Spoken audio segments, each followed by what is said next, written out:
O despertar do espírito. Relacionamentos humanos. Capítulo 7, parte B.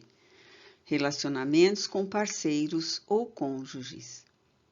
Os relacionamentos de qualquer natureza dependem sempre do nível de consciência daqueles que estão envolvidos. Havendo maturidade psicológica e compreensão de respeito pelo outro, facilmente se aprofundam os sentimentos, mantendo-se admirável comunhão de interesses e afinidades, que mais se intensificam à medida que as circunstâncias permitem o entrosamento da convivência.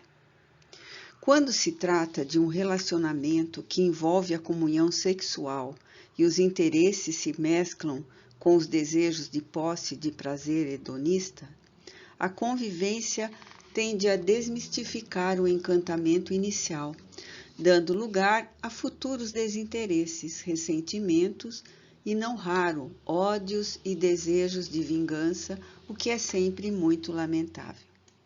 Sob o influxo da libido, a busca do relacionamento com parceiros, conjugais ou não, é normalmente feita sob paixão e reflexão.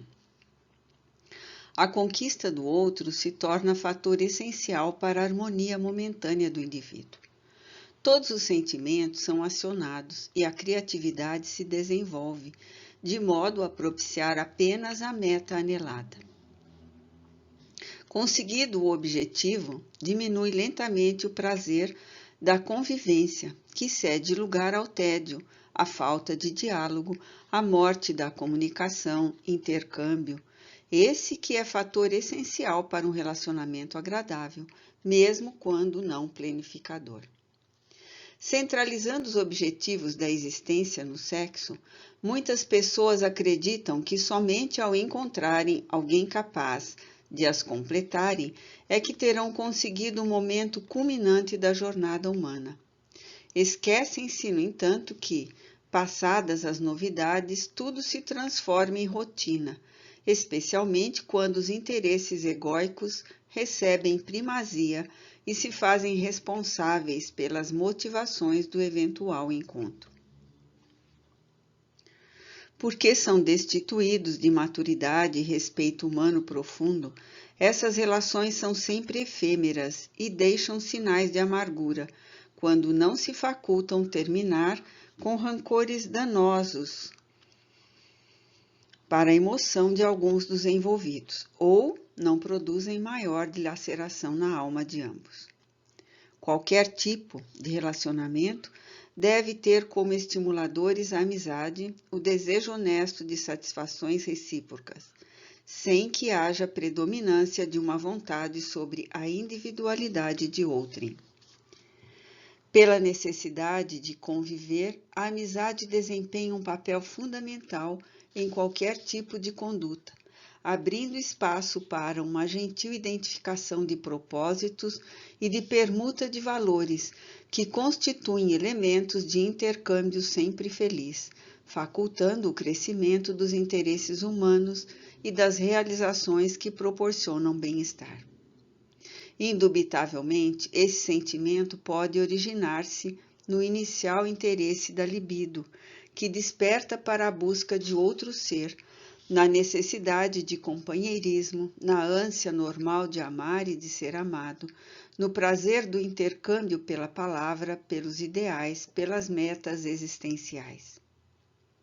No entanto, a compreensão dos direitos do outro deve prevalecer como normativa de bom relacionamento, a fim de que não advenham as imposições infantis do egocentrismo, das chantagens emocionais, dos pieguismos desagradáveis. Todo relacionamento deve enriquecer aqueles que se encontram envolvidos, porquanto produzem identificação de metas e meios para serem conseguidos. É natural que o céu de qualquer relacionamento nem sempre seja tranquilo, particularmente quando são parceiros que comungam mais profundamente as expressões do amor, trabalhando em favor da família, mantendo a estrutura do lar, o equilíbrio dos filhos e de outros familiares.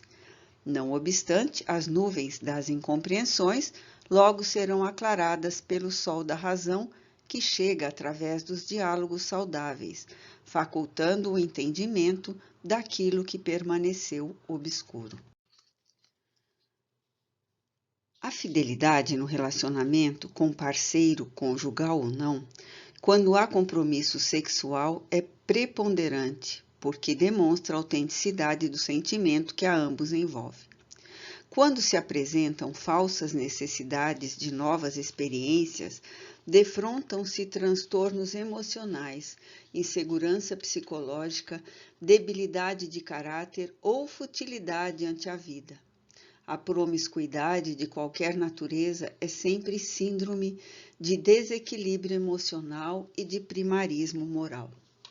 A vida é feita de conquistas e a monogamia representa um momento culminante da evolução sociomoral, quando os homens e mulheres compreenderam a necessidade do respeito mútuo, sem privilégios para um ou para outro sexo, que predomine o aviltante sobre o parceiro. O indivíduo, quando opta por um relacionamento com outrem, desejando maior intimidade, a comunhão sexual representa o instante máximo de entendimento entre duas pessoas, sem o que as frustrações se fazem de imediato. Deve pautar a sua conduta em linhas de equilíbrio e dignidade, de modo a proporcionar àquele a quem busca a segurança psicológica para uma convivência confiante, relaxada, tranquila, sem o que sempre haverá desconfiança e ansiedade, trabalhando perturbadoramente no convívio. Faltando esses valores que são imprescindíveis para que se estabeleça e permaneçam os momentos de prazer e de paz, há somente predominância de paixões asselvajadas no primarismo dos instintos de posse e de gozo, que produzem incêndios de sensações sem compensação emocional profunda e tranquilizante. Mesmo quando os parceiros se comprazem e se sentem harmonizados, o medo de amar em profundidade manifesta-se de maneira falsa, disfarçado sob a justificação de que o matrimônio é escravidão, encarcerando perda de liberdade. O raciocínio infantil peca por falta de estrutura de lógica, porquanto, toda vez que se ama a outrem e se mantém um sentimento honesto, a liberdade que antes era total, agora se expressa através da compreensão de que aquele que o acompanha faz parte do programa da sua existência, queira-o ou não. Exceção feita quando esse convívio é aventureiro, sem profundidade, destituído de moralidade e de saúde emocional. Os indivíduos neuróticos, psicóticos, porque desconhecedores do si profundo que são, transferem as suas inseguranças e desequilíbrios para quem lhes comparte a existência, não desejando vincular-se-lhe, o que lhes impõe responsabilidade, antes desejando dominar e ser livres quão irresponsáveis, transferindo as suas cargas de desajustes para os ombros de quem os ama ou por eles se interessa. Essa conduta diz respeito também àqueles que acreditam que não merecem a felicidade e que se encontram no mundo para sofrer e que perderam o paraíso, atirados a este mundo de pesadelos e de amarguras. Tal conduta masoquista e mórbida necessita de terapia conveniente e cuidadosa, antes de ser encetada a busca de relacionamentos exitosos, porque qualquer tentativa nesse sentido já se assinala como fracassada, em razão da ausência de compreensão do direito que todos têm de ser felizes, mesmo na terra, já que a felicidade total, não sendo do mundo, conforme acentuou Jesus, tem as suas raízes nas experiências de evolução no mundo, que é a abençoada escola das almas. As castrações psicológicas, heranças dos sentimentos de culpa e de pecado que provém do passado, tem perturbado mais a humanidade do que as guerras cruéis que têm por meta o extermínio de povos e de raças. Porquanto, na raiz desses conflitos, aqueles que os desencadeiam são psicopatas, vitimados por insânia visível ou virulentamente mantida nos arcabouços do inconsciente que os comanda nas atitudes e decisões infelizes. Todo fomentador de luta insana é desvairado em si mesmo, embora a máscara com que disfarça a hediondez e não conseguindo fugir da culpa que o persegue, procura atirá-la naqueles a quem combate em mecanismo doentio de transferência. A afetividade é passo avançado no processo dos relacionamentos, principalmente quando se trata daquele que mantém comunhão sexual. Todo relacionamento conjugal ou compromisso emocional com parceiro afetivo é um investimento emocional, correndo o risco de não se coroar da satisfação que se espera ao ferir. Isso, porém, ocorre em todos os fenômenos da vida humana e social. Quando os resultados não são opimos, fica a valiosa lição da aprendizagem para futuros e melhores tentames de felicidade. O risco em qualquer empreendimento sempre constitui um desafio para o crescimento interior, sem o qual nenhuma tentativa é realizada para o desenvolvimento intelecto-moral do ser. Qualquer experiência encetada nunca está assinalada antecipadamente pela exatidão dos resultados positivos e exitosos. Um relacionamento conjugal, mesmo sem o vínculo matrimonial, porém responsável, une duas pessoas em uma sem retirar os valores individuais de cada qual. A identificação faz-se lenta e seguramente à medida que se vão conhecendo os interesses e comportamentos que possuem, trabalhando-se para a harmonização de conduta, mesmo quando não se apresentem equivalentes. Manter-se a própria individualidade sem ruptura da personalidade do outro é atitude de segurança no convívio de duas pessoas que se amam. Em um relacionamento feliz, a pessoa nunca se encontra autodefensiva, mas autorreceptiva, fazendo que todos os fenômenos daí decorrentes são aprendizagens para futuros comportamentos.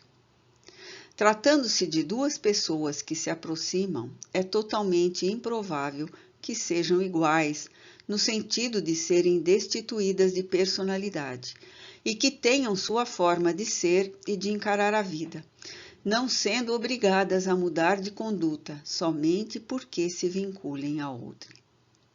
Ocorre que a presença do amor faz que as diferenças de opinião e de comportamento diminuam as distâncias, preencham os abismos de separação, colocando pontes de afinidades e de interesses.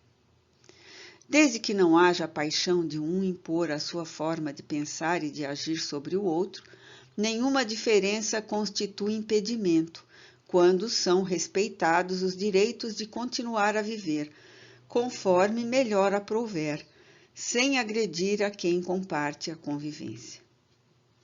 Quando, porém, os indivíduos se escondem de si mesmos e buscam os relacionamentos com o pensamento de se manterem silenciosos e ocultos, sem que pensem em repartir os espaços interiores da afetividade plena, a dissolução do vínculo afetivo logo se faz, mesmo porque não chegou a ser realizado. Assim, para que o relacionamento dessa natureza seja saudável, dependerá de ambas as partes, crescendo sempre na busca do melhor entendimento, mantendo suas próprias raízes, sem as alterar, somente porque deseja agradar o outro, o que constitui uma ilusão, já que ninguém pode viver ao lado de outrem, que somente quer ser agradado, sem o interesse de brindar o equivalente ao que recebe.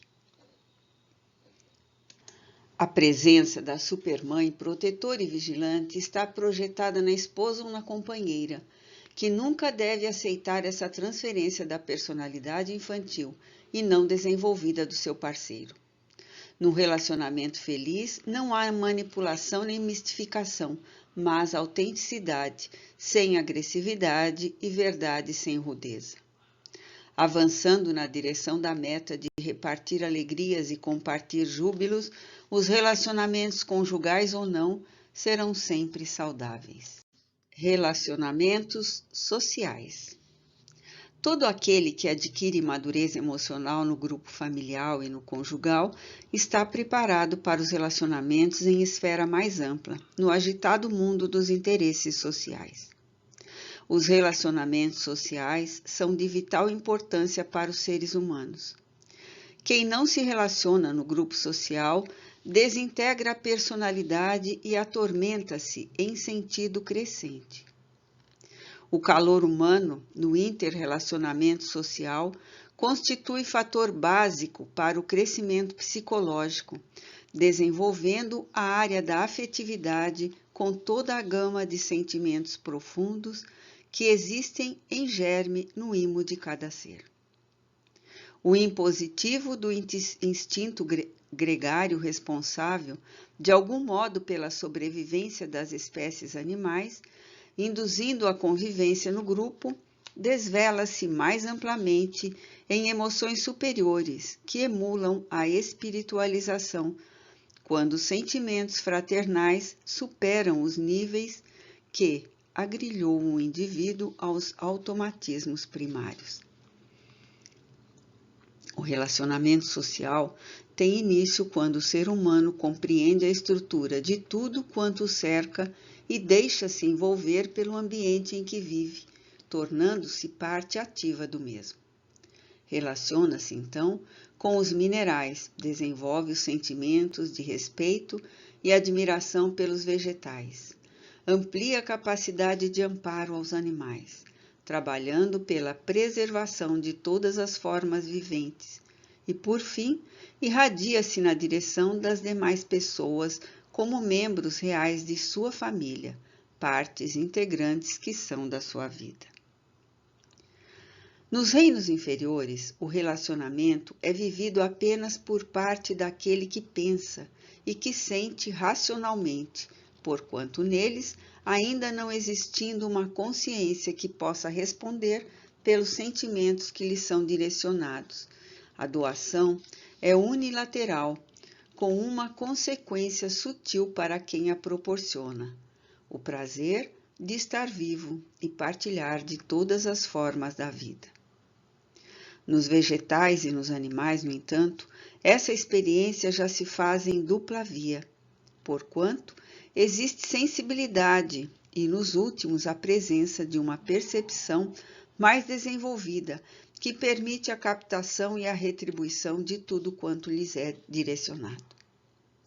Entre os seres humanos é que surgem os grandes desafios psicológicos, aqueles que decorrem do nível de consciência individual, do seu desenvolvimento de sentimentos, do estágio de maturidade em que cada qual se encontra. Por essa razão, é indispensável que sejam criadas emoções que facultem união, intercâmbio, a fim de serem atingidos os objetivos básicos da existência corporal, que são as expressões da lídima fraternidade. Nessa busca saudável de comunhão com os semelhantes, a alegria se irradia em forma de otimismo e de esperança, que são fundamentais à existência equilibrada. Todo ser humano é portador de força criadora que se desenvolve através do relacionamento com outro da mesma espécie. Para o êxito do cometimento, torna-se fundamental o autodescobrimento, a fim de ser identificado o lado negativo, que faz parte da personalidade, a face escura desse poder natural, evitando que predomine nas relações que sejam estabelecidas. Enquanto for ignorado esse ângulo ainda deficiente e perturbador, os desentendimentos entre aqueles que se buscam fazem-se predominantes em vez das identificações que os devem unir, porque cada qual pretende impor-se sobre o outro, olvidando que nessa atividade de relacionamentos não há valor que se sobreponha ou que se submeta, mas que todos se encontram no mesmo patamar de interesse e de significação, estabelecendo linhas de perfeito respeito recíproco. O bom relacionamento é aquele que resulta do contato que inspira, que emula e que proporciona bem-estar, sem conteúdos temerosos ou repulsivos, geradores de ansiedade e de mal-estar. Cada pessoa tem algo para oferecer ao grupo social no qual se movimenta. A esse contributo é importante para o conjunto que o não pode prescindir. Qualquer imposição que decorra do capricho egóico de alguns dos membros torna-se fator de impedimento para a saudável formação da sociedade. É por isso que os dominadores, os poderosos, aqueles que se impõem, tornam-se sempre temidos, mas nunca amados. As pessoas que normalmente o cercam e homenageiam, com as raras exceções que se referem àqueles que se encontram no mesmo patamar de consciência e com ele se identificam, têm interesse pela posição efêmera de que desfrutam, pelas migalhas da projeção humana, porque são incapazes de se fazerem notadas pelas conquistas éticas, culturais ou de qualquer outra natureza superior, rastejando no nível mais servil e aproveitando-se daquela situação infeliz. Desse modo, o indivíduo que admite a própria fragilidade, a sua humanidade e compreende a necessidade da presença de outrem para avançar, está preparado para a convivência social, para um relacionamento eficaz, enquanto nele predomine a presunção e a exclusiva autossatisfação, defrontará muitas dificuldades para se harmonizar na sociedade, porque não pode vencer a ambição mórbida da autoprojeção. Quando alguém se nega o esforço de adquirir a capacidade de autopenetração para que sejam identificados os problemas internos e se apresenta a necessidade da fuga do convívio com o grupo social para uma existência solitária, está delineando seu comportamento neurótico que o expulsa do organismo geral, a fim de que estertore na problemática dos tormentos que se impõem e inconscientemente nele se compraz. Torna-se de alto significado para um exitoso relacionamento social que o indivíduo tenha a coragem de considerar a própria curiosidade, os sentimentos ambíguos, os receios interiores, as inseguranças e a agressividade pessoal em uma análise honesta das dificuldades que lhe são peculiares, buscando superá-las, a fim de que não haja transferência de responsabilidade para outrem ou consciência de culpa, quando qualquer insucesso se manifestar nos intercâmbios buscados. Quando se é capaz de vencer as imperfeições, sem as direcionar para os outros, tem-se condições para convívios saudáveis e harmônicos, o que não impede a ocorrência de desajuste e incompreensões que podem ser discutidos e diluídos, tendo-se em mira o objetivo de construir uma boa sociedade. Um relacionamento psicologicamente maduro é sempre sustentado pela lealdade da convivência, na qual os propósitos que vinculam os indivíduos entre si são discutidos com naturalidade e sentimento de aprendizagem de novos recursos para o bom desempenho social. Sendo cada pessoa um elo da imensa corrente que deve reunir todos os homens e mulheres, o ajustamento emocional ao grupo é indispensável, contribuindo para o fortalecimento da estrutura comportamental de todos. A vida é uma mensagem de harmonia e de prazer que emula a conquista de novos patamares de felicidade. Sem esses instrumentos de estimulação, os transtornos emocionais se instalam e o sentido de júbilo cede lugar à depressão e à infelicidade, que passam a constituir o cotidiano daquele que derrapa nas sombras dos desajustes emocionais. Quando ocorrerem desencontros nos relacionamentos sociais, ninguém se deve permitir a veleidade de acusar o outro, antes de se manter consciente de que ambos se encontram com dificuldades para uma boa identificação de interesses. Normalmente acionadas pelos apetites sexuais, muitas pessoas acreditam que em qualquer relacionamento a libido deve desempenhar papel de alta importância, determinando a profundidade e o tempo de manutenção da convivência, não se sentindo capazes de manter vinculações destituídas desse tipo de jogo de prazer. Em tais casos, a insegurança e a imaturidade do indivíduo respondem pela forma de considerar o comportamento social, que deve ser colocado acima das sensações rápidas do desejo carnal. Nessas buscas, em que se caracterizam os instintos primários, os resultados que se fruem são sempre fugidios e fastidiosos, exigindo sempre variações novas que mais atormentam do que planificam, por isso mesmo insuficientes para contribuir em favor da construção e preservação de um grupo social harmônico. Mesmo quando o relacionamento tem por meta a satisfação sexual, se não existir maturidade psicológica nos parceiros, é óbvio que, passada a consumpção do ato, o tédio e o desinteresse dominem o indivíduo que nele não situa a conquista de objetivos mais profundos. A criatura humana é muito mais do que os impulsos instintivos dos desejos servis. Espírito imortal que é, encontra-se programada para a superação das experiências primárias vivenciadas, rumando na direção dos sentimentos sublimes que lhe são a herança divina, dormindo nos refolhos do ser. A sociedade equilibrada deve funcionar como uma orquestra afinada, executando especial obra sinfônica, na qual predomina a harmonia dos movimentos e das notas musicais, sob a regência feliz do ideal que proporciona alegria e paz.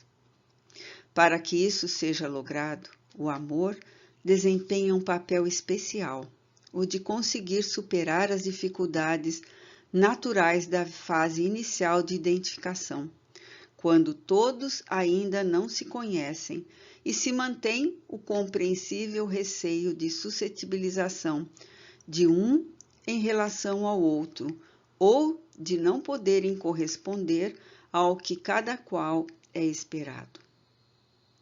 O amor, em qualquer situação, produz enzimas psíquicas que contribuem eficientemente em favor do metabolismo social, produzindo o quimismo necessário à renovação de todas as células e do organismo total como efeito inevitável.